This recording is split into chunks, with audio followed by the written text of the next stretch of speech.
gentlemen, tonight, Major League Baseball is proud to dedicate Game 2 of the World Series to the men and women of our military and to our veterans.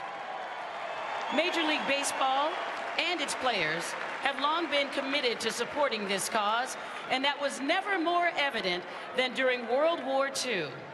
Please direct your attention to the video board as we remember their historic and unselfish commitment.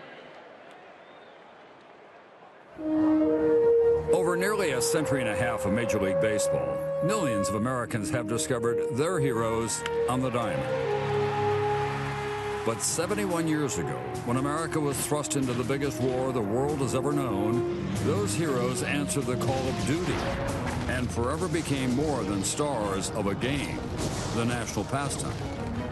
In baseball, the year 1941 evokes legendary memories. And here are the two superstars who cannot be matched in the game of baseball today. But after that magical summer of Williams and DiMaggio came Pearl Harbor. December 7th, 1941, a date which will live in infamy. 16 million would serve their country, among them 5,000 Major League, Negro League, and minor league players. I want to say God bless you great men and women over there, and God bless the ones that are going over. 23-year-old Indians fireballer Bob Feller, the best pitcher in baseball, was the very first big leaguer to enlist. And Hank Greenberg, the Tigers' celebrated slugger, was right behind him. And so while President Roosevelt would call for baseball to continue to boost morale on the home front, the fans here in this country want to see our national game continue. The game would proceed without its best players, as DiMaggio, Williams, Musial, and dozens of others would join the war effort. Feller became a chief petty officer and a member of a gun crew on the battleship Alabama. A young prospect named Warren Spahn fought in the Battle of the Bulge. Another future all-star, Jerry Coleman, flew 57 combat missions as a Marine pilot in the Pacific. And then there was a 20-year-old Philadelphia athletics prospect named Lou Brissy, wounded and left for dead in an explosion in Italy in 1944. His leg shattered in 30 pieces. Brissy pleaded with doctors not to amputate, explaining, "I'm a ball player." 23 surgeries, and 4 years later, Brissy was in fact a ball player again, an opening day starter on Patriots Day in Boston. He would pitch for 7 years in the bigs and add All-Star to a resume that included a Bronze Star and 2 Purple Hearts. Just as the Second World War defined a generation in America, it also defined a generation of our greatest ball players. A game had made them heroes in their country. A war proved they were more than worthy of that designation.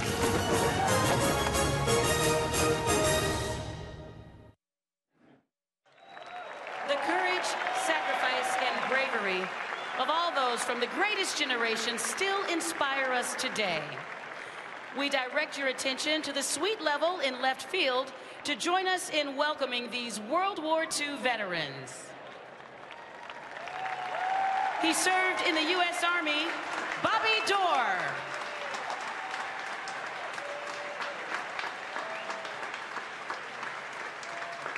Also a U.S. Army veteran, Tommy Lasorda.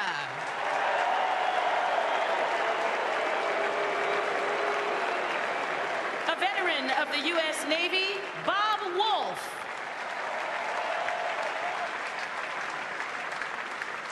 And he was an aviator in the U.S. Marines, Jerry Coleman.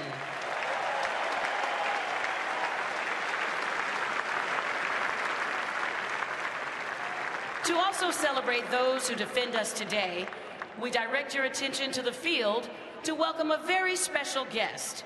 He was a high school baseball star who enlisted in the U.S. Marines in 2008.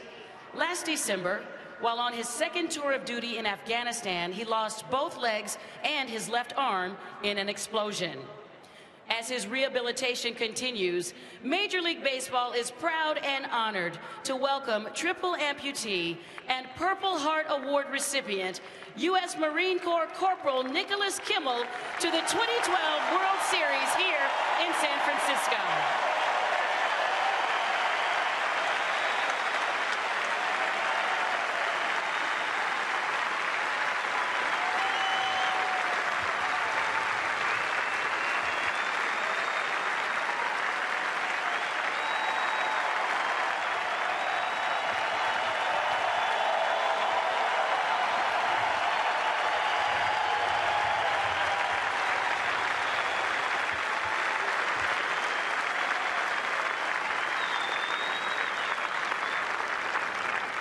Ladies and gentlemen, please rise and remove your hats. Here to honor America with the singing of our national anthem, please welcome a star of the hit Fox TV show Glee, Matthew Morrison. Oh, say, can you see by the dawn's early light what so proudly we hailed at the twilight's last gleaming, whose broad stripes and bright stars through the perilous fight o'er the ramparts we watched, we're so gallantly streaming, and the rocket's red glare, the bombs bursting in air, gave proof through the night that our flag was still there. Oh, say, does that star-spangled banner yet wave o'er the land of the free and the home of the brave?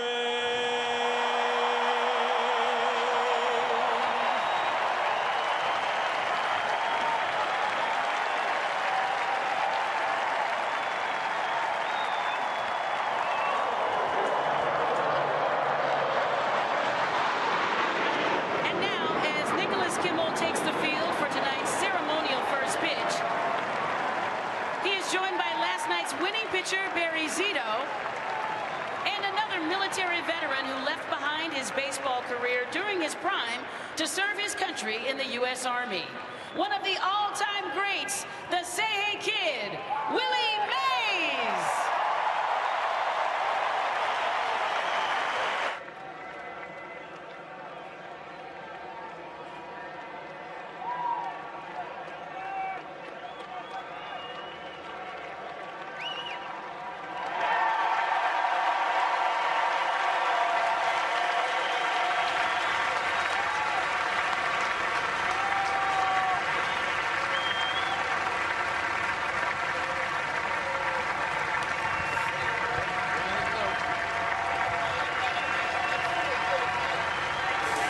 A stirring tribute to San Francisco and its veterans.